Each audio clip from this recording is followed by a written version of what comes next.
Welcome back to the Tailosive EV podcast, ladies and gentlemen. We do read the comments. Randy has left us, and it is just... No, we don't have the same car, I guess. No, we need less I don't threes know. in this podcast, you crazy nut. Okay. You know what? I got it. It is just people who have driven a Rivian. That would kind of make sense. Ta-da. Yeah. Or only Californian homeowners? Question mark. Never mind. Yeah, there you go. Yeah. Well, no, Randy has... No, yeah, it doesn't work. It doesn't work anymore. Anyways, Shoot. How are you, Drew? How are you doing? How's I'm the doing car? very well. It's been a big week for EVs, and the car is great, but the less interesting part of everything going on this week. So much to talk about. What do you want to talk about first? We got more NACS adoption. We got Cybertruck dates and specs and things. We've got I got to drive a Rivian since the last time we talked, which My was goodness, amazing. you were telling us about it in terms of last week. You were saying you got to ride in one. Like, he totally missed the opportunity to drive a Rivian, and then the next video was, I got to drive an R1S around. How was that driving? He literally, oh my God, by far the fastest vehicle I've ever been in. That's for sure. I've never gone that fast in my life, and it was ridiculous. It was absurd how quick we went. And he literally told me, he said, I listened to your show last week, and once he realized that I didn't drive it, he also thought that was a missed opportunity and was like, I want you to drive this car so that you can flex on those two other guys. Oh, I see. On the show. I see how it is, Mike. His words. Whatever. Not mine. Rivian Mike is totally ready to fight you. I'm ready to. Winner takes his Rivian, and that's it. If I lose, then he gets his Rivian. He gets the pleasure of beating you up. That's the reward. It's like beating up a kid. Even though I'm not.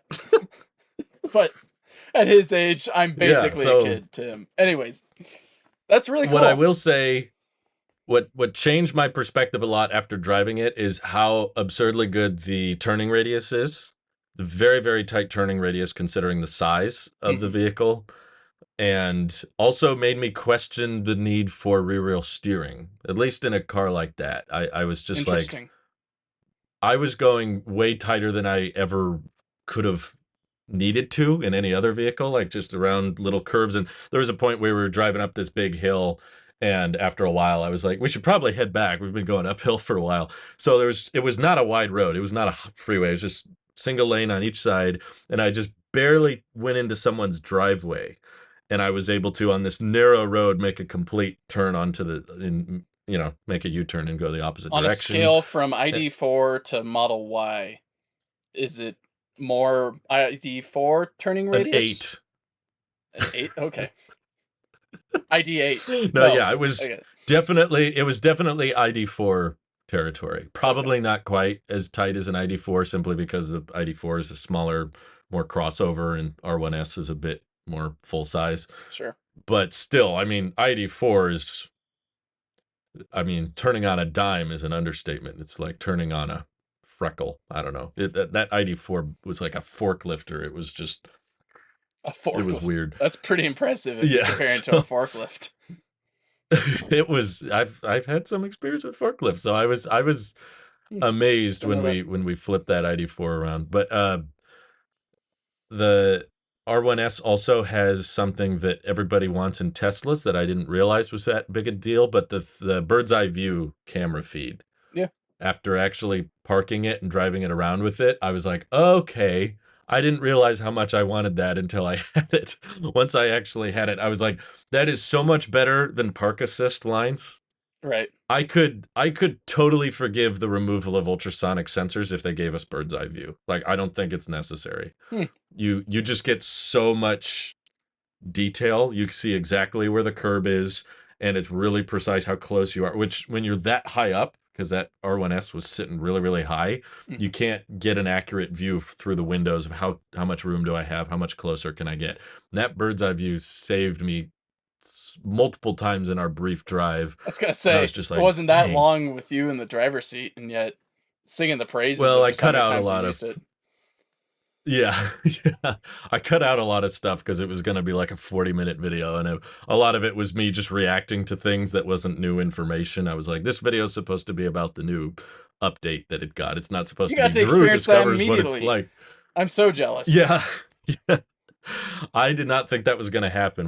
I literally finished that first initial meetup video, posted it, and then like the next day Rivian drops that huge update. He calls me back and is just like, "Hey, I just got it. I haven't even moved the car yet. You got to come over and check it out." I was like, okay, okay. So I went right Wow. back, and I was so happy that he was willing to let us play around with it and see all the intricate data. But yeah, what an update. Yeah. So much Felt that information much packed more into that. efficient in how it basically displayed what things the driver or passenger wanted at any given moment. Yeah, yeah. And it certainly killed any desires. I wish it had CarPlay. It's like, dude, Rivian has got such a great software team. Mm-hmm. Like, considering they're non-Tesla, there's a bunch of data that you get in that vehicle now that Tesla won't give you. You know, it's kind of like their track mode is how I see it. Right. Except it's a bit more It's versatile because adventure it's even mode, useful. It's an adventure mode. Yeah, exactly. whether So you're on the I pavement I was or off very road. impressed. Yeah, you can see it. You can factor in the battery temperatures, the motor temperatures, your elevation change, I think it's the great that towing you can do range. the towing while off road as well. I think that's really smart Yeah, because there's a. that's I've pretty been gnarly. experiencing it firsthand with just my Ram truck Uh-huh. and my trailer. Sometimes we go off road, and I mean, it's not really a big worry with a gas vehicle, but it would be nice to know some interesting tidbits about the trailer and, well, I guess for EVs, it's mainly efficiency and all that. Yeah, But even the data. so, all the fun things that the center screen gives you, like the tilt and pitch and all that, uh, that'd be fun. But just the fact that Mhm. Rivian's, that was something that they were behind on. That's something that people with F 150 Mhm. Lightnings were like, Rivian doesn't even do this. Like, and even was it Jerry Rig Everything demonstrated pretty well. Like Rivian, when you had a trailer plugged into it, it's like, oh yeah, you could go like 600 miles with this. You're like, this thing doesn't even go 400 Yeah. without one. What? Right, right. So now that A good they've, start at the beginning.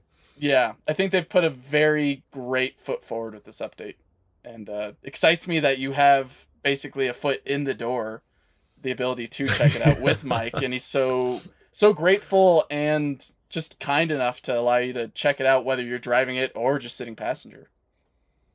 Definitely. Super friendly, super accommodating. Just he gave us a bunch of he has pomegranate trees on his property, and he let us take all these pomegranates afterwards. It's just super helpful. And yeah, it was just I'm very grateful that my old landlord put in a good word too, because he told me like he was like, if you would have just called me up out of the blue and said, "Hey, do you want to do a YouTube video?" I would have said no.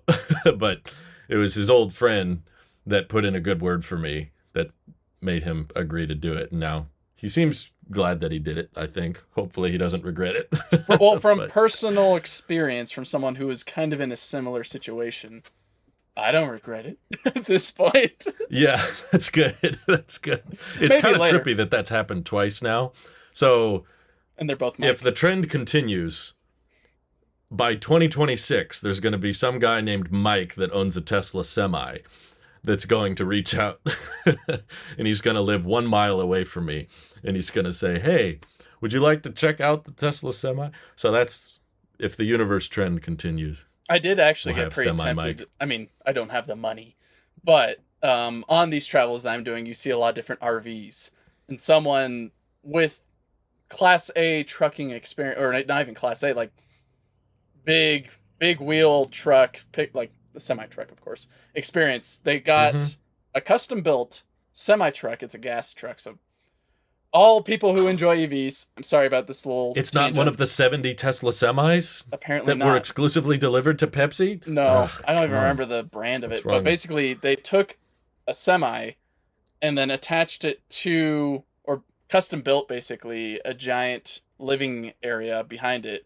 But That is amazing. it wasn't like most fifth wheels where like you've got that connection where the truck swings independently with the trailer. It was all one unit like a Class A RV that you would see, like the big rectangles that you see on the road. So it was one whole unit that of course, probably has a very terrible turning radius.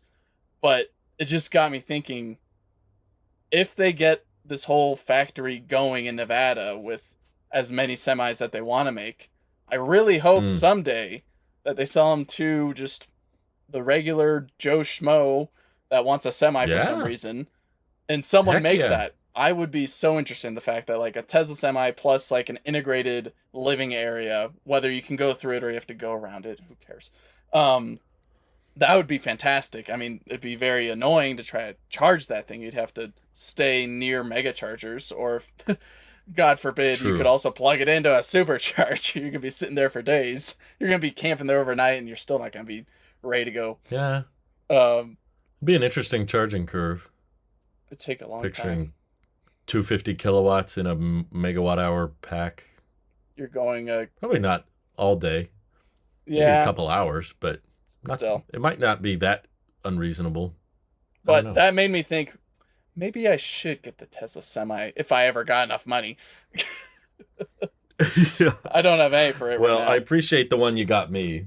There's not very many problems with it. It's just a little small, but other than that, we'll get the Ant-Man tech ready for you later, so that way you can actually try to drive it. And then realize it's all plastic. Oh, I was thinking the other way around. Anyway, I was thinking shrinking you, not enlarging. Because there's the thing, right? Do you want to have a giant semi in your parking or in your driveway, or do you want to just be able to go into it and pretend that you've got a Tesla semi that is functional and all that? I could make it work. Okay, it would happen. But all right. Anywho, yeah, I do hope they sell the semi to individuals. I think the YouTubers now have one on order. Okay. I know of at least one guy on Twitter that also. Ugh, don't tell me that. I don't want to. Maybe we'll just edit that out. We can edit that out. We reject we reject delivery on his. But yeah, that I do think mega chargers, that might be an interesting discussion. Like, do they want to specialize in just making these available to commercial customers, or are they going to let people buy them for, like you said, kind of like trailer life on the road? They just want something large that has a huge battery pack. Imagine how long like the climate control would run on a Tesla semi. It depends on how much it's cooling, but yeah. Just the cab in the front. Yeah, maybe a bit. I think probably if they wanted to, like, I think feasibly what they could do is probably put one mega charger at, maybe not each supercharger, but like in a 100-mile radius, they could probably put one mega charger at each supercharger location and still probably get away with, it works. And most of the users could probably attest to saying, it works. It's just, if you want to go out into like the Sierra Nevada or the Rockies, like, know that you're going to have no charge when you get to the top, and then you're going to have probably just enough going down in regen to get you to the next mega charger. But sure, that'd be really weird. Well, I don't know what's cheaper. I don't know if what's cheaper to mass deploy V4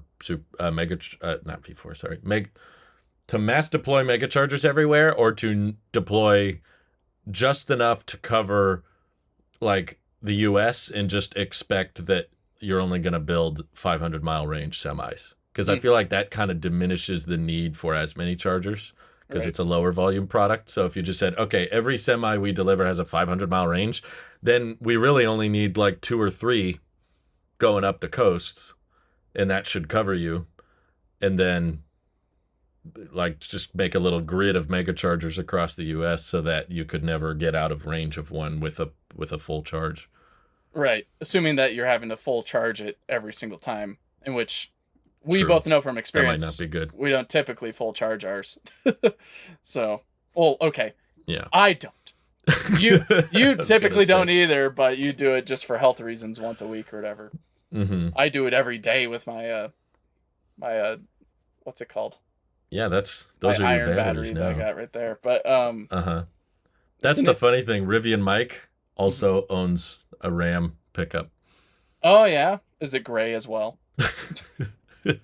Is he just replacing me entirely at this point as well? He's like, yeah. I also have a model. He did have a Model Y before he got that Rivian, I think, too. Didn't he? Could have sworn He in the still video. has a 3. He Oh, it's still a has 3. one. That's what it is. Okay. Yeah, he's got an LFP3 with full self-driving, so I'm even less incentivized now to get full self-driving. Jeez. It's like, if I want to check on an FSD beta update, I'm just gonna go bug Mike, asking for pomegranates and then asking real quick, can I sit in the car? And see how the update's going. But he didn't sound too impressed with it either, so I don't know. It seems like the narrative around FSD has gotten fairly negative. I don't know if you listened to the earnings call, but I didn't listen to it too much. I only got some tidbits of it. It sounded like Elon was more worried about interest rates and all that, and which yes, I would be too if you're trying to make a whole new product and factories as well. You're trying to develop all this stuff, and it's just everything's going up crazy in terms of cost. Do you think that's a justified fear? I've seen some investors saying that they don't think the interest rates make all that much of a difference for, if you do the math on like, $60,000 Model Y with low interest rate versus, what is it, $50,000 Model Y with high interest rate. And he was saying it wasn't really translating to that much of it. I think the joke answer is he's probably still trying to recoup from the Twitter buyout. Another more realistic answer is that maybe people will be less incentivized to buy things during this high interest rate period. And so they're going to get less sales, which means less cash flow to them to make all these things, because they're trying to maximize profits. They're a company. Yeah. And they're trying to reinvest it. And with interest rates kind of putting a wedge in the amount that you're getting back and the things that you have to put in, it's not the most ideal scenario for what they were dreaming of for the factory building and also making Cybertrucks and all that. Yeah. And this is part of the reason I'm not one of those hyperboles that's like all in, like we need to dump our life savings into Tesla, because sometimes it's not always up to the company's performance. It can be external factors that create a lot of tailwinds and demand confusion. And I don't think it's an advertising problem still, of course. But some people are, Lucid seemed to spend a lot on advertising. How did that go? I mean, what was funny was it on that same day that they announced on the shareholder deck or whatever. Okay, what am I trying to say? On the same day that Tesla was having their Q3 earnings call, Lucid also put out a unveiling date for the Gravity, in which I kind of laughed at. I'm like, of all the days, you decide this day to. Did you just really want to be on like the Teslarati newsroom or posts? They pulled a Pixel announcement thing where they announced the new Pixels like right before the Apple drops new iPads right before the Pixel event. That's what it was. Trying to kneecap the marketing team. Like, I'm like, we're in the news now. I don't think this is going to get you far, but I am. What was funny for me was trying to explain the Gravity unveiling to my wife. I was in the car. I was like, oh, Lucid just announced, we were driving. I was like, Lucid just announced they're going to unveil the Gravity on the 16th. And she was like, oh, so we don't know what it looks like? And I was like, we know what it looks like. And they unveiled it before. And we actually saw pictures of it like a year ago. But this is a new unveiling. And she's like, oh, so like production started. And I was like, no. Nope. That's not it. This is like the third unveiling before production begins. Well, Lucid's had like 3 or 4 events of the same car in the last like 3 years now. So, but I feel like there's always been like a Gravity teaser, right? Like they update the website and then they show remember the woman in the dress falling on it? That was like unveiling / teaser 3, I think, right? Because an unveiling / teaser 1 was, oops, you found it in the Santa Cruz Mountains. Where they basically revealed the entire design and we all saw it. And then at the Lucid Air event, which was trying to look like an Apple event where they're walking around and looking, this vehicle has a smaller battery pack, which means the legroom is better because science. And then at the very end, they show Gravity and they show the seats that recline, and they show the woman fall on the roof for some reason, and then Why did you do the clapping sound effect? That's just what I pictured. It's like the gravity hit her, and she's now flopped over on top of it. That's why she was falling, was because of gravity. Yeah, that's just the science of it. But I was really confused. I remember laughing because they were doing this thing where it's all the angles and the lighting, and it's all cinematic, and then they just show this woman falling, and I'm like, if it just stopped the slow-mo and she immediately just like boom on the, that would be so funny. You could just change the music to horror music, and then it just changes gravity the whole... caused that. Yeah. Yes, it did. I don't know. But now, the way I interpreted this announcement, because they said it's at the LA Auto Show, I assume that means there's a physical prototype now they will let people look at. And I could be wrong. I don't know. That's my speculation. That's what it would be weird for them to just show another video of renderings, because that's what the last one was. So yeah. Do you think there will be one people can actually look at or touch, or just maybe look at, or I don't know? I would think there's at least one fenced off where people can take photos of it, but not touch it. I think that's at least what maybe they'll have. What would be nice is if they allow people to sit in it. So that way... I think that would be smart. They can understand, like, oh, Lucid's actually getting a little bit more serious with their product line. Instead of making 6 different versions of the Lucid Air, here's an SUV in which... Yeah, there's too many EV SUVs, but with a luxury segment like that, there's going to be a whole bunch of people who are like, I guess I'll try that out.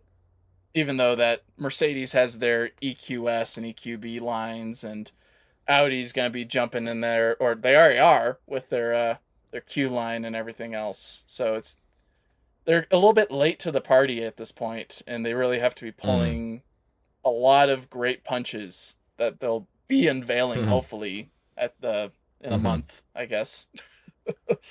Well, there's to give them a little credit, which I don't give Lucid much. There's apparently a lot of demand for the R1S. The Rivian always says that's what their longest lead time is, like 2/3 or something of all the reservations are for the SUV.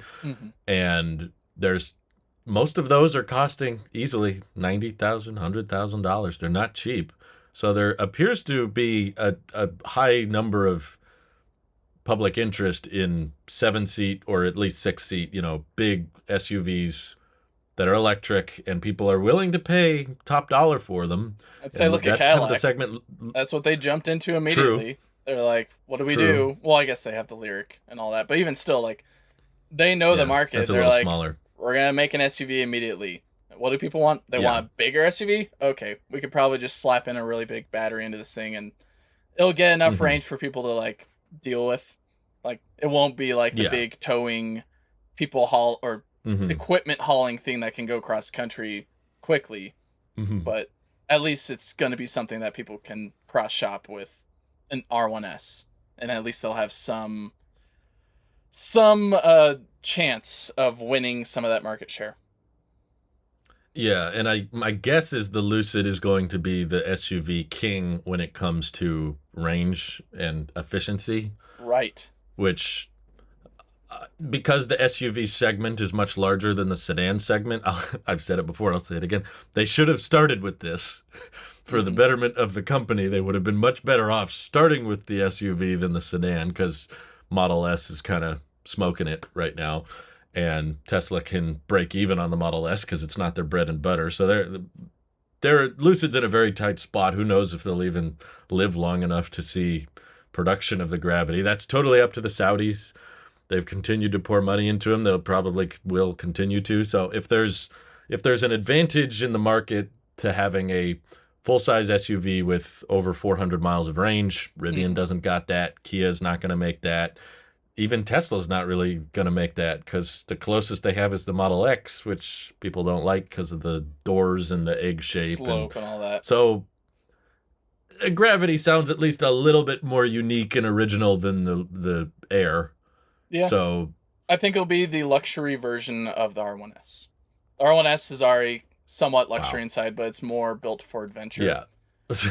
That's hard to wrap my brain around, because I'm like, R1S is so... It's already up there in price, and it's got so many other features that your car doesn't have, but Lucid is that much more into luxury focus, especially like Yeah, they sacrificed the glass roof on their Sapphire, but they still kept the rest of their luxury features in this what is supposed to be a giant performance overhaul. So Yeah. all they're just conveying with that to me is that they really care about luxury and that they're going to keep on diving into this niche just so that way they can carve out their own section of the EV space and the luxury space so that maybe in the future, hopefully, they get seriously compared with Lexus and Mercedes, Audi, and all that. Right. And True. It's like, oh, they have been making this for a while and they have been developing a little bit more. And the seats are comfier, even though they're not real leather. They do give you an essence of that luxury feel and ambiance. So I wish them luck with the Gravity. I mean, I'm excited for the Gravity. It's something that I was super excited for when I saw the teaser picture, or not even the teaser pictures. We saw it in the Santa Cruz Mountains in California. It's like, whoa, what? They have a prototype that exists, or maybe not even a prototype, maybe a rolling. They probably had. And you probably had to have some propulsion. Anyways, I know you may not like it, but I really liked that prototype. The dimensions of it and the size. I loved that look. It was just a very tall, very aerodynamic, and depending on if they have this one feature that I'll ask about in a second, I could totally change my narrative of Lucid based on whether or not they have this. Like, I'll start saying, scrap all the Airs, stop building Airs, no one wants them, or drastically cut back, find the most popular trim and just make that and scrap all the other. It's probably like the Air Touring or something. Well, now you have scrap me curious. all the other ones. What's this one feature then?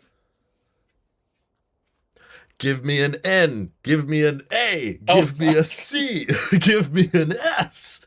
There's one thing.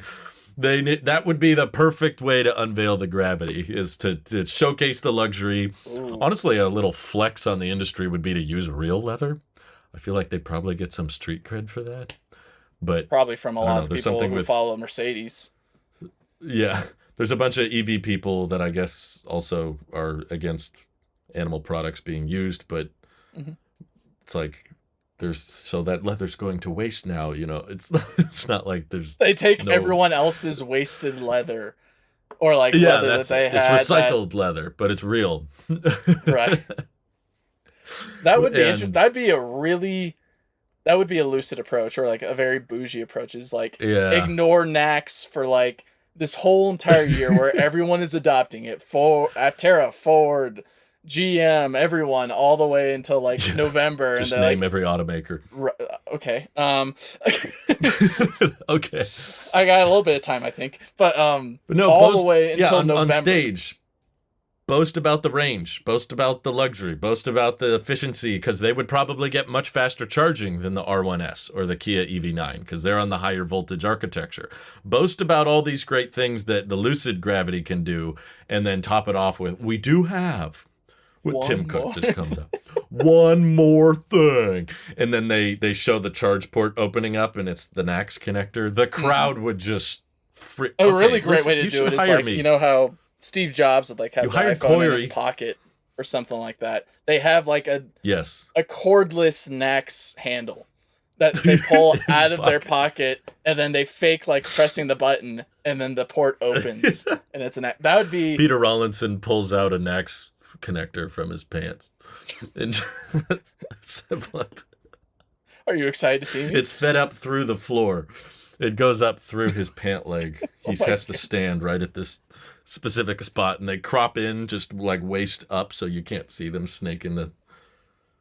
Yeah, this is a good idea. Been standing I could work here for Lucid.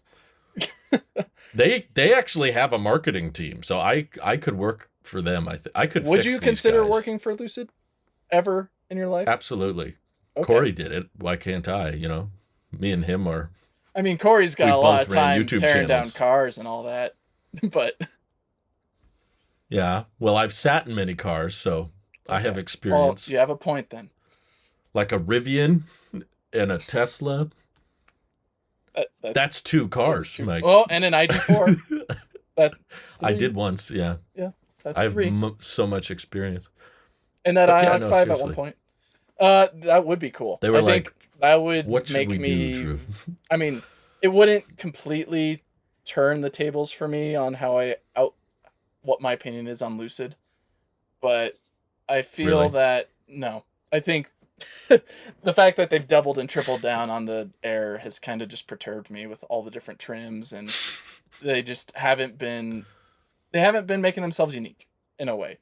They've been making themselves unique in being just not wanting to conform to profit or unique many other We don't things. believe in the social norm of profitability.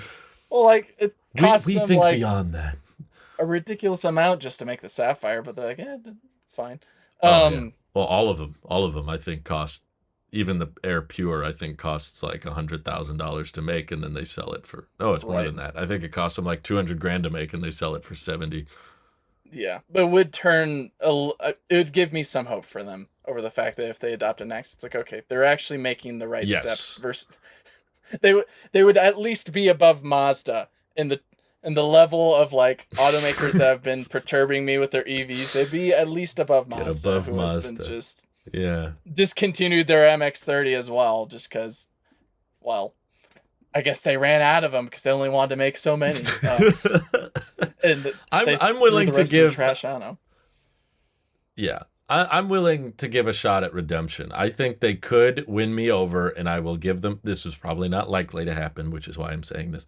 But I will give them the benefit of the doubt. Maybe they haven't adopted NACS yet because they don't know how to get their Wonder Box to communicate with the 400-volt superchargers. It's probably what's happening with VW right now.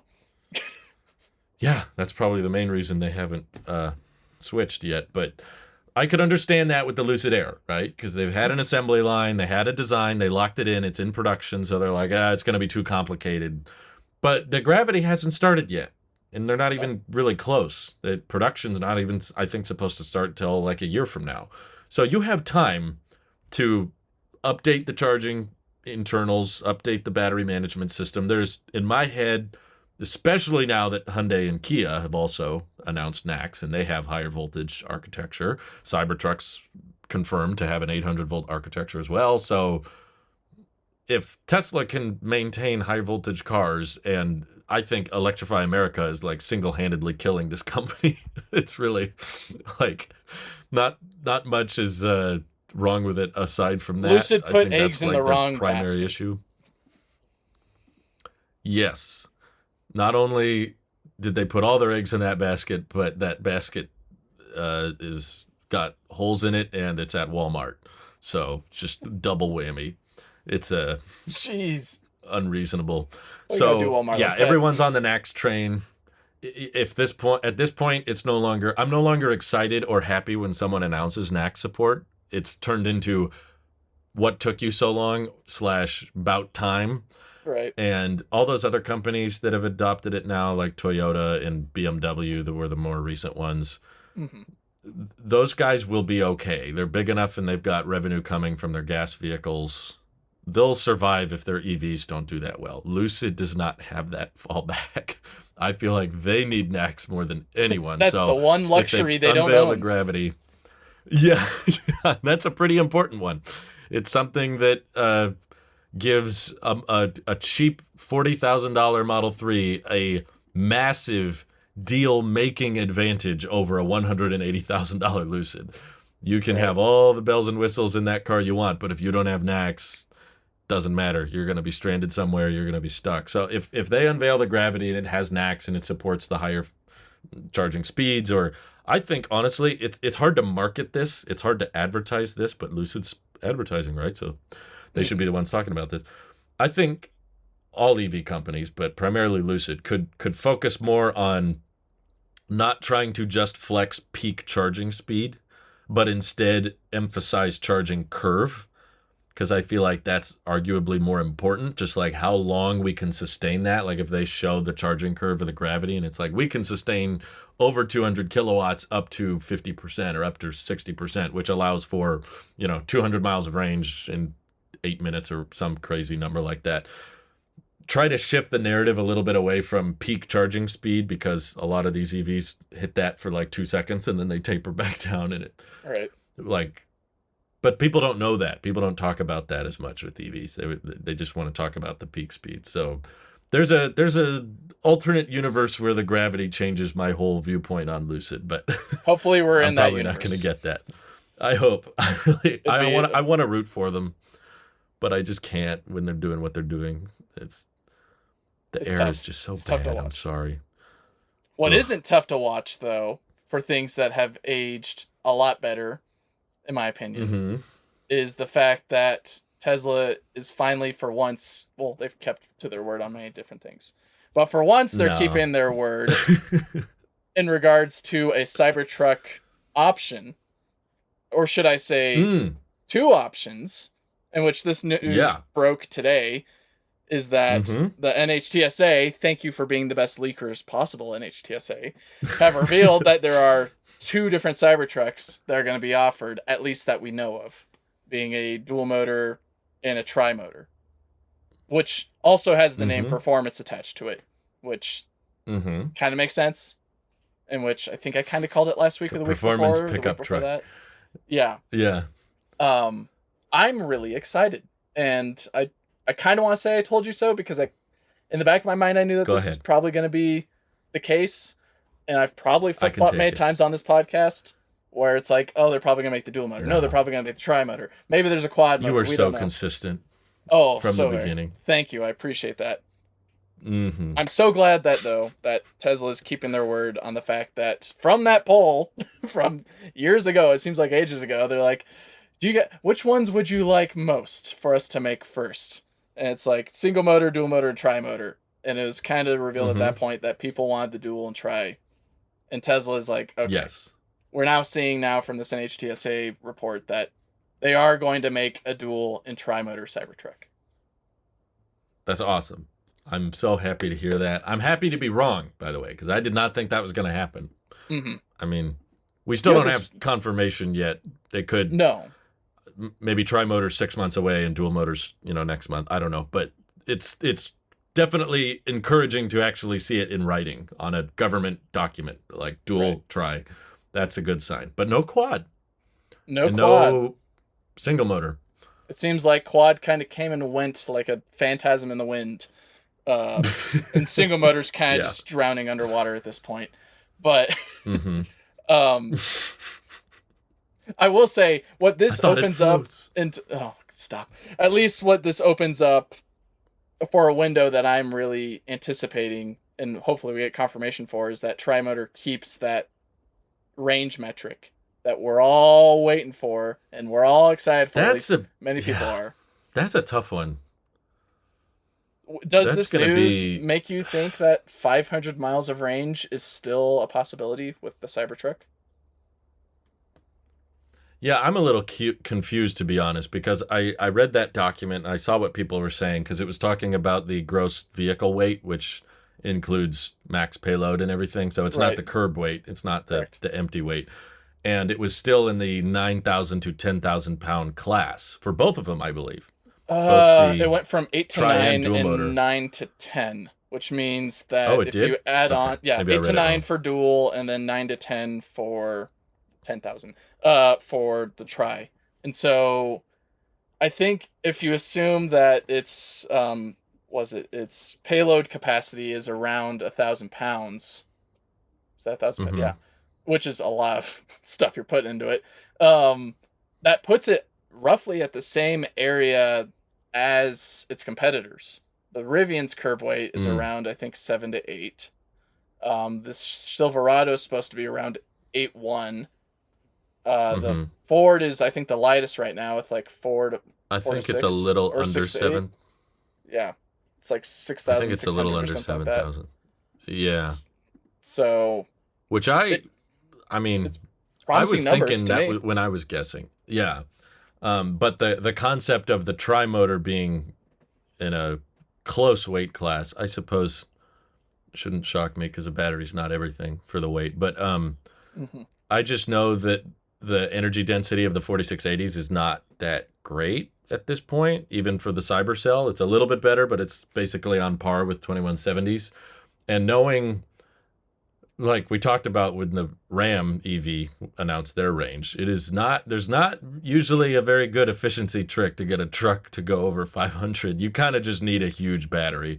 Doesn't matter really how aero it is. You got to stuff that thing with, at least in my opinion, bare minimum, best case scenario, 180 kilowatt hours. That would be amazing if they could hit 500 miles with 180. More likely 200. I would say is more typical for a vehicle of that size with tires that big and the frontal surface area that it has. I think 200 kilowatt hours sounds about right. But that's a lot of cells and a lot of weight, and I question whether or not they could,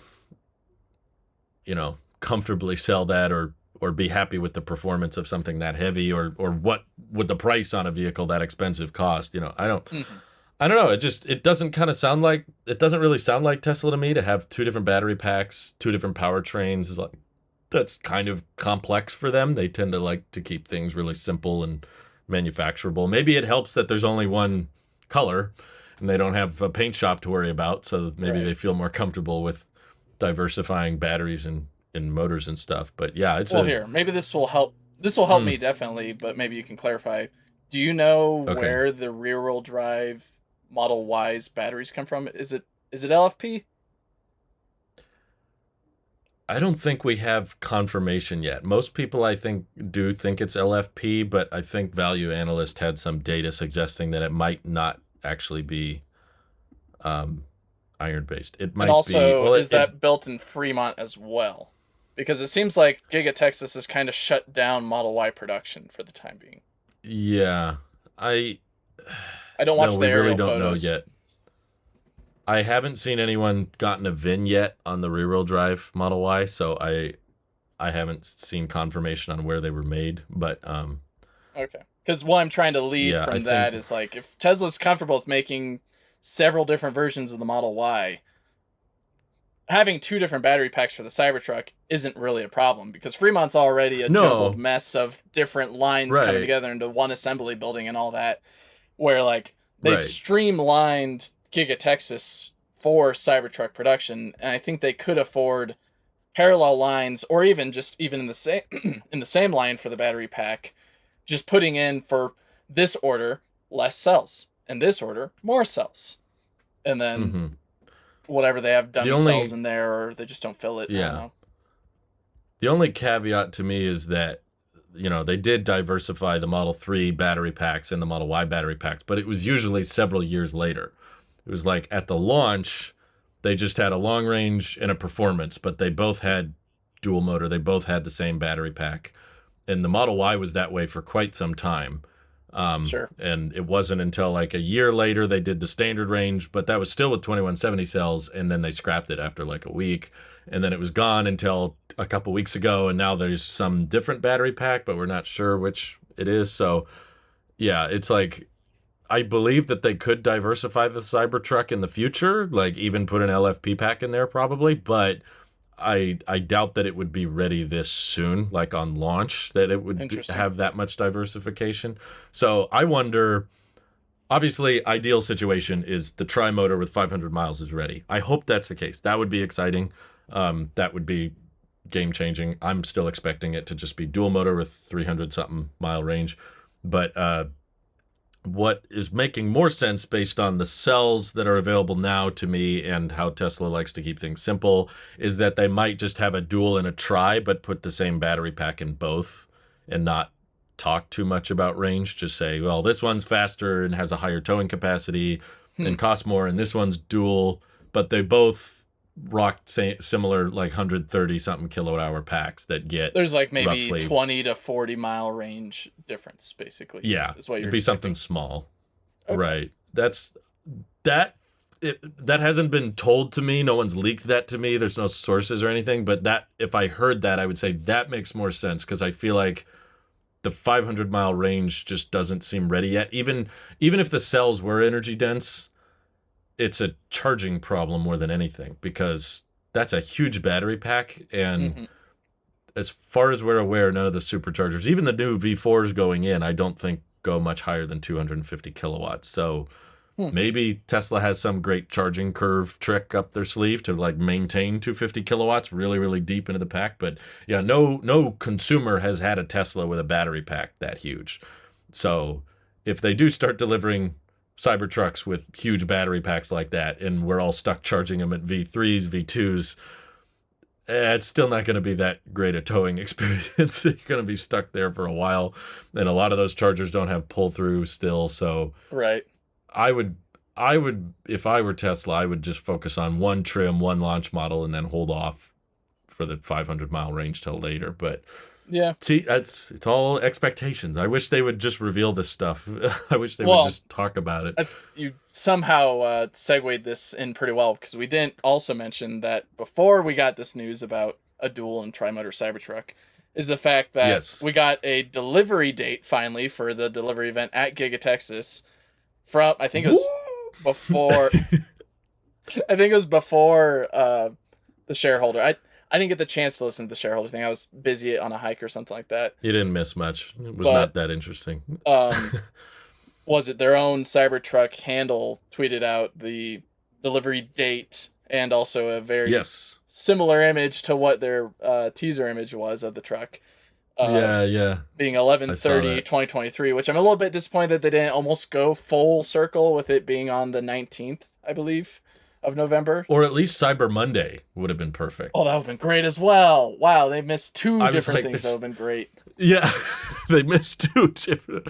I was like, that would have worked. That would have worked. Yeah, they could have done the 4-year anniversary since the event, or they could have done Cyber Monday, but no, just random. They said it's got to be in November, so they said, okay, what's the latest possible? Let's do it 11:59 p.m. on November 30th. There'll still be a full house there, both employees and people coming to visit. Do you feel people who redeemed all their referral credits? So, do you think that maybe they might share a little bit more, or is it just going to be another Model Y situation where we still have no clue what this Polygon does? Yeah, that's kind of the expectation I think we should all have going in, because the last two Tesla events were very light on specs, at least interesting specs like range, price. That's all we want. Range and pricing, and we didn't get any of those at the last two Tesla delivery events. So pricing I can understand being more secretive on, because Tesla changes prices all the time, so why would you unveil one if you're not... Tesla they never already commits did to a set price. Then have not talked about it ever since. Yeah, and they took down the event and everything. They don't want to talk about it, but like the Model X in January was $121,000. Now it's $80,000. It's not. I think it jumped up to 90 now. I think, or no, that was only the Plaid trim. went up. Yeah, the Plaid, they increased the price, which is interesting. It finally shows that there's some kind of demand spike for the Model X. That gives hope for it. It's sticking around, though, compared to it keep on going down. It's like, well, maybe the S and X don't have to exist anymore, but at least there's something. Right. We'll see how long. We'll see how long it lasts. But yeah, those price fluctuations say a lot about both the production rate and the demand. And the Cybertruck demand is through the roof, so I am still sticking to my guess.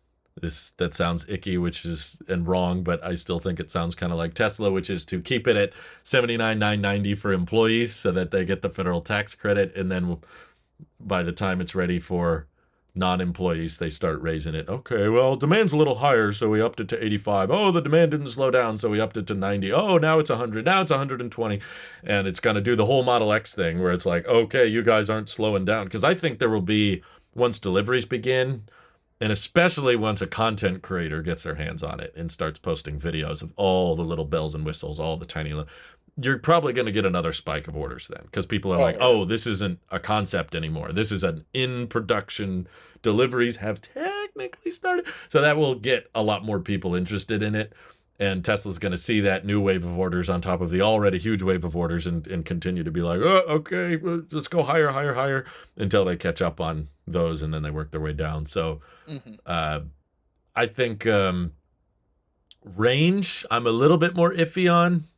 I feel like if they're confident. How about this? If there's a 500-mile range Cybertruck, I think they'll say something for sure. I don't think they'd be secretive about it if it was 500. If they don't talk about range, to me, that's evidence that it's not very good. It's probably 300 something.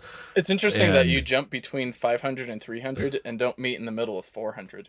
Because I feel like they could set themselves up pretty well for like a 375 range for the dual motor at least. Or even the performance. Well, they didn't mention one.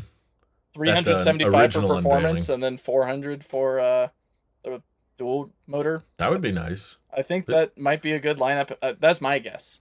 Is one will at least be in the 400s and the other one will be in the 300s. Okay. Whether tri means more range or tri means less range. Yeah. Especially with the it's possible denoting it as the name performance. Usually that comes with a nice little caveat / asterisk of less range than the base. Less range.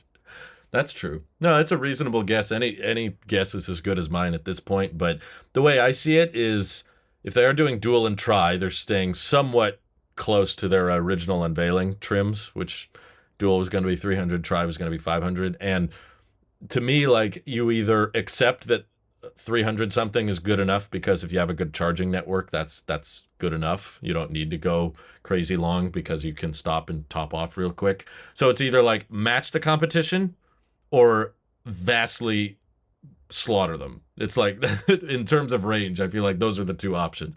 You can either beat everybody with the first 500-mile range because no one else has that. Rivian doesn't have that. I don't think Chevy's going to have that.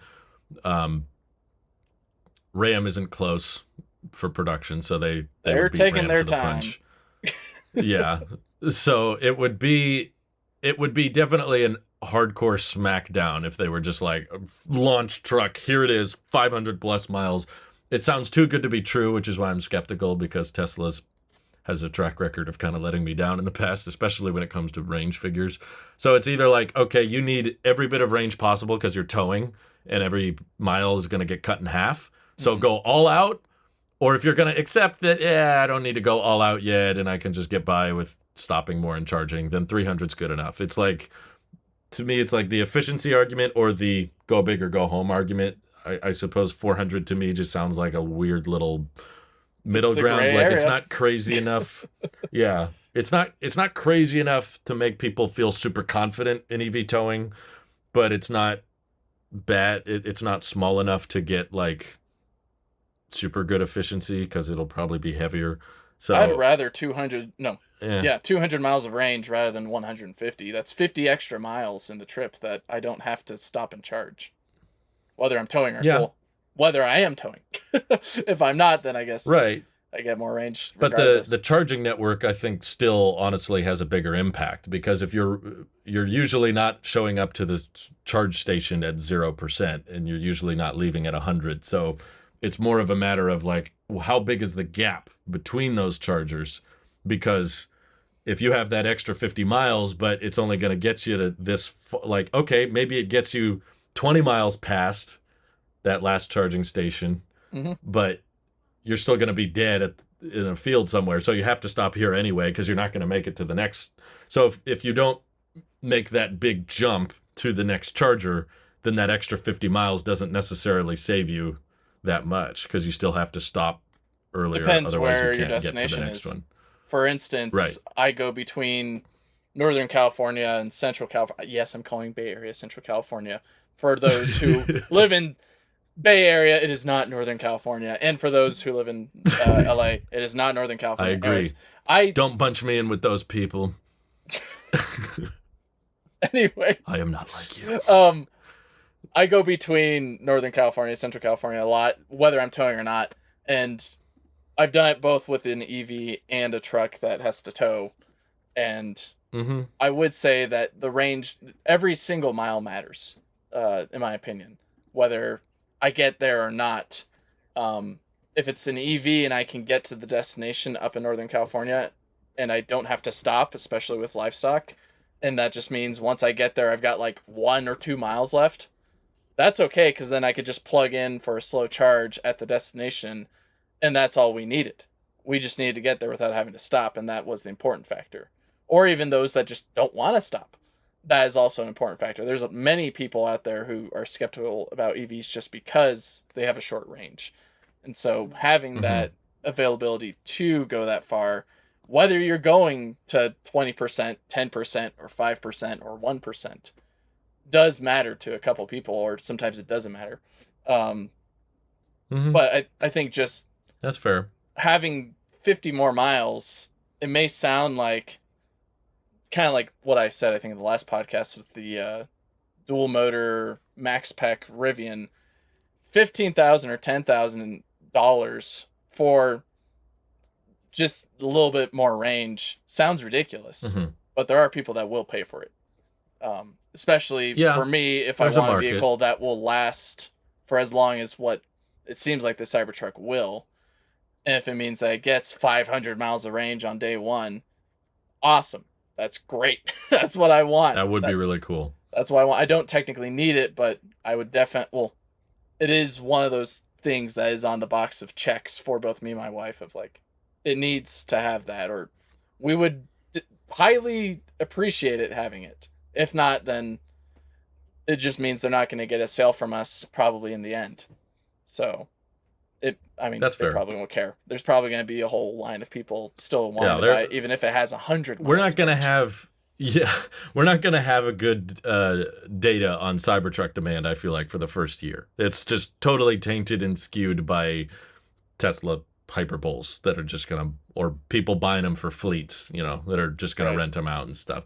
We're not going to really understand what the true demand of it looks like, because Tesla's going to be able to charge whatever they want, no matter what the specs are. But there is a side of me, like financial wise, this is a little tip I'm going to teach everybody as I submit my resume to Lucid, because they're hiring YouTubers, is that if you start with the dual motor with a 320, 330 mile range, because you have all those hyper Tesla fans out there that will buy whatever, you could charge whatever you want for the dual motor with the smaller pack. Smaller, it's still like 130 kilowatts, but relatively smaller pack. It's too small. Sell them the first year, just do dual motor, nothing else. Keep it real simple, just dual motor, great suspension, great charging, great bed, durability. You can shoot it, it's great. It's a cool truck. Talk about that and as you well. Just sell it. Yeah. And you just sell it for a high price. And then next year, when Baglino alluded to, this is the only interesting part of the earnings call, was he said that Giga Texas is now exclusively building cyber cells. They're not building the old cell anymore, anywhere. And Cato Road is constantly experimenting with the next cell.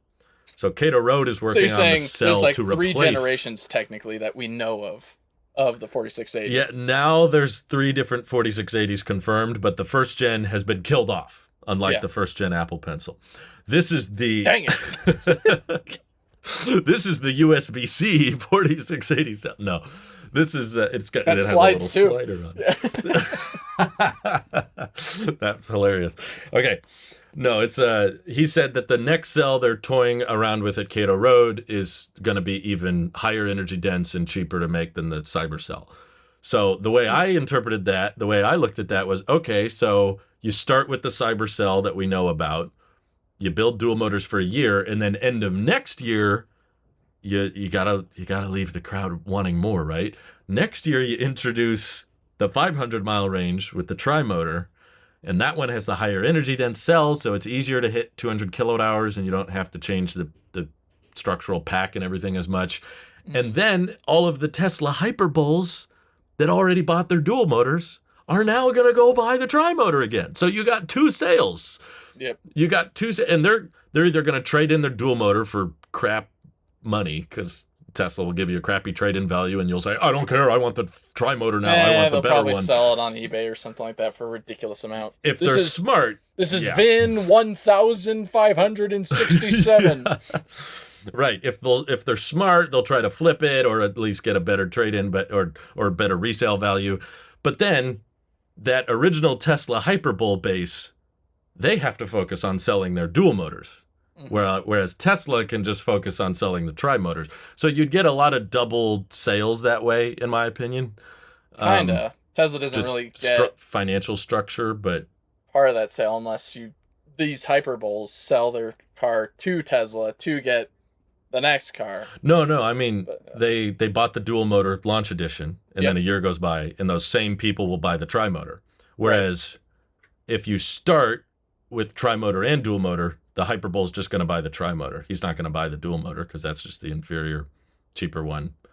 So it just turns into one sale. So you're not. This is not selling me on the launch Cybertruck now.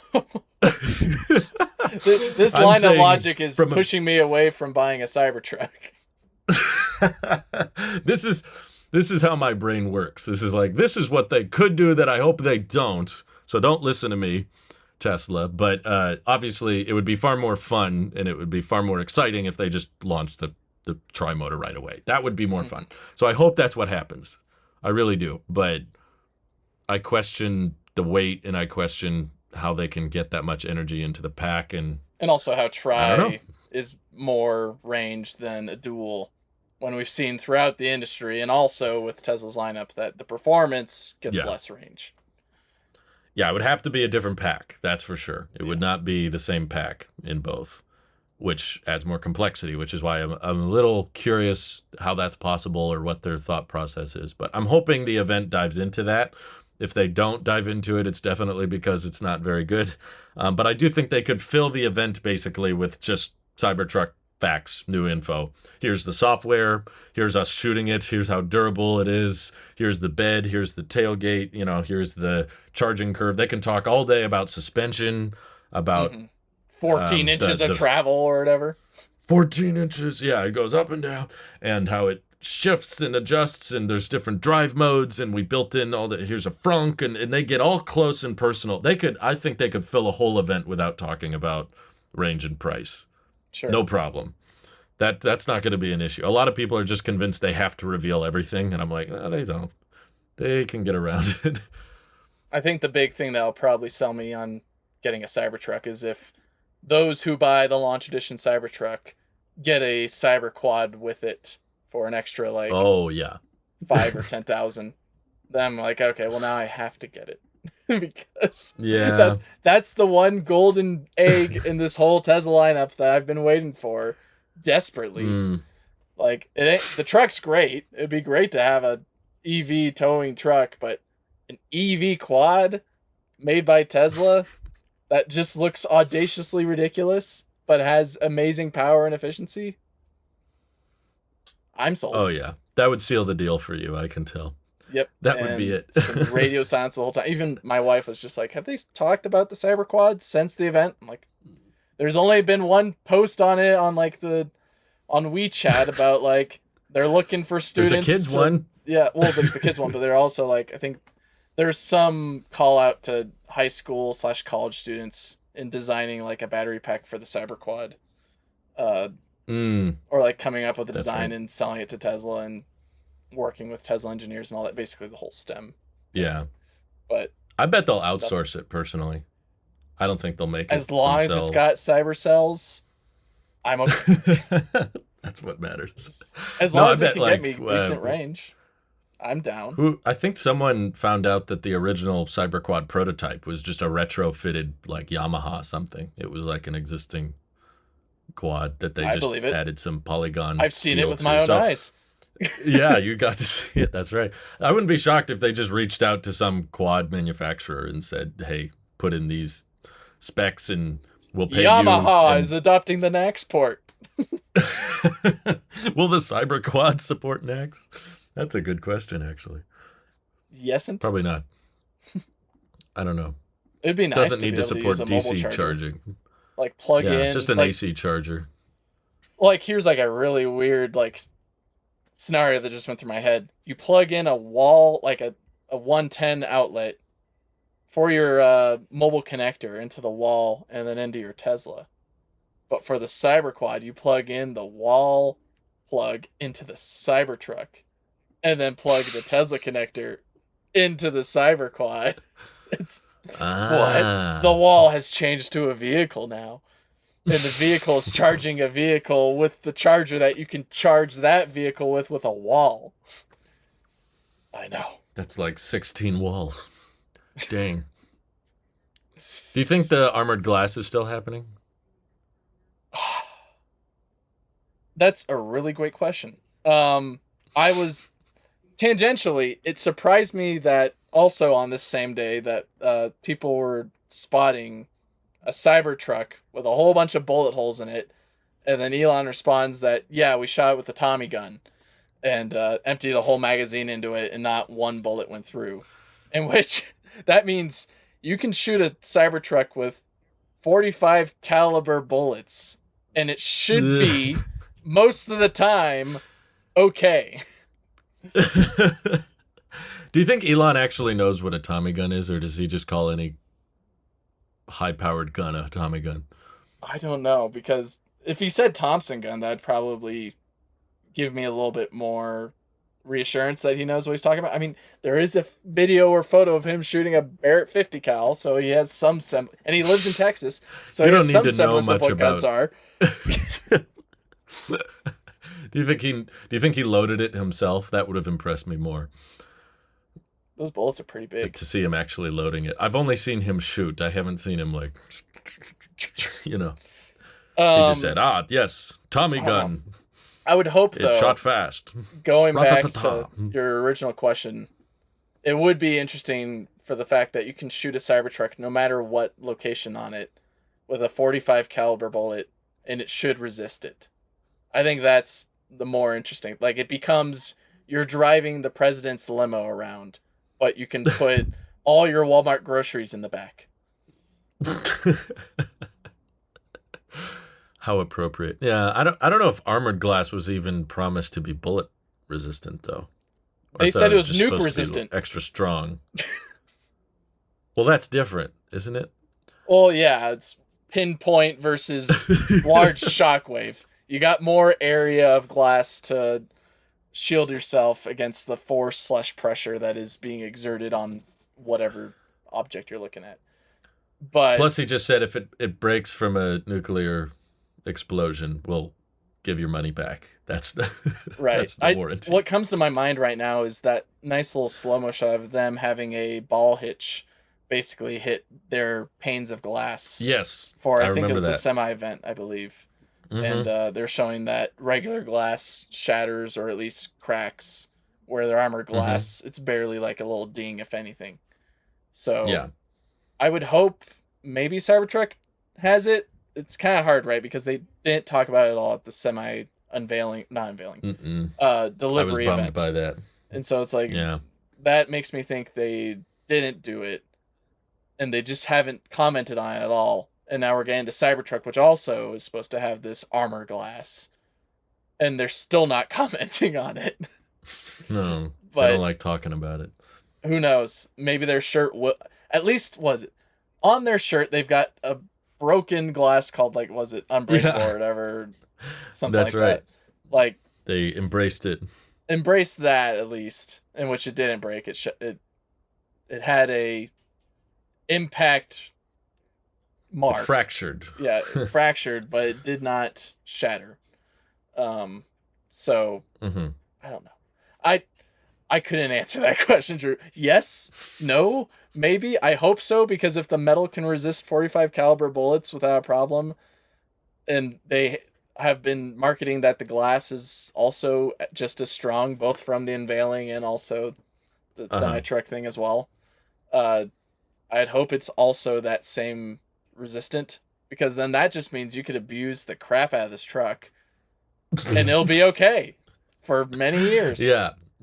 I think a lot of people enjoy that aspect of it, of like it builds character the more banged up it gets, rather than the paint getting right. Meanwhile, I look at mine and I grimace at the fact that I put so many cords of wood in the back of it. And now when you empty the bed, you see all of the dents from the cords of wood, and you're like, yikes. All the paint's scratched up, everything's all scuffed up, there's some small dents. It's like, yikes. Where like with the Cybertruck, it's like, it adds a little bit of character. It also cooks my eggs because it's a stainless steel flat plate. Right. It doesn't need a camp kitchen. I'm excited. I hope it doesn't get delayed. Tesla's known for delays, so I'm hoping that they announced it, 6 weeks in advance, gives them time to prepare and make sure that they stay consistent with it, but it definitely feels surreal. It felt like forever. It felt like this truck was never going to happen. So it got me excited. Definitely feels like I'm in the future if there's actually a Cybertruck delivery event confirmed. Like that's what my wife and I were discussing. We're like, isn't it going to be weird when we return back from our road trip and there's a high likely chance that we will see Cybertrucks driving around, and the fact that like in the coming months after that we'll see Cybertrucks not owned by Tesla driving around, like blows the mind as well. Like it's been, 4 years is both short time and a long amount of time, and yet still it just seems, like you said, crazy that we're now living in the future per se with giant polygons on the road, and who knows how many they sell. I guess my final question for you then is, as myself who has, I think collectively with the wife, 2 or 3 reservations of a Cybertruck. When do you think I might get mine? Well, assuming you go through with it. Yeah. Assuming you go through with it and you're in a populated area where there's likely many other Cybertruck orders, there's already Cybertrucks there. So my guess is, I'm going to say like near end of summer next year, like July, August. Sometime around August. Time frame. Okay. That would be my personal bet. I guesstimated the same date or like the same month. Oh, really? August? Yeah. That's safe.